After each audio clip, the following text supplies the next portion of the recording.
एक दिन अपने गांव के बाहर एक बगीचे में बैठा हुआ राम सोच रहा था कि अब क्या किया जाए। तभी उसके पास एक बुजुर्ग व्यक्ति आए। उनकी आंखों में एक गहरा अनुभव था और उनके चेहरे पर शांति की झलक। बुजुर्ग ने राम से पूछा, बेटा, क्या हुआ? इतने परेशान क्यों हो? राम ने अपनी सारी परेशानियां उस बुजुर्ग के सामने रख दी। उसने कहा, मैंने हर संभव कोशिश की है, लेकिन हर बार असफलता ही हाथ लगी। लगता है मेरे जीवन में कोई उम्मीद ही नहीं बची। बुजुर्ग ने राम की बातें ध्यान से सुनी और मुस्कुराते हुए कहा, क्या तुम जानते हो, इस धरती पर कोई भी व्यक्ति बिना किसी कारण के नहीं है। हर किसी का जीवन में एक उद्देश्य होता है, हमें बस उसे पहचानने की जरूरत है।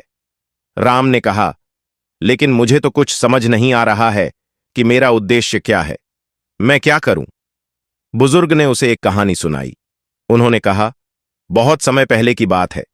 एक छोटे से बीज को जमीन के अंदर गाड़ दिया गया। वह अंधेरे में था, मिट्टी से घिरा हुआ, और उसे बाहर की दुनिया का कोई अंदाजा नहीं था। उसे लगा कि उसका जीवन इसी अंधेरे में समाप्त हो जाएगा। लेकिन एक दिन उसने अपने अंदर से एक हल्की सी ऊर्जा महसूस की। उस ऊर्जा ने उसे बताया कि ऊपर की ओर बढ़ो।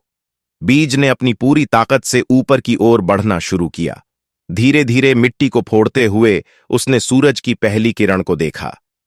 वह बीज अब एक सुंदर पौधा बन चुका था और कुछ ही समय बाद वह एक विशाल वृक्ष में बदल गया। अगर वह बीज उस अंधेरे में ही घबराकर हार मान लेता तो वह कभी वृक्ष नहीं बन पाता।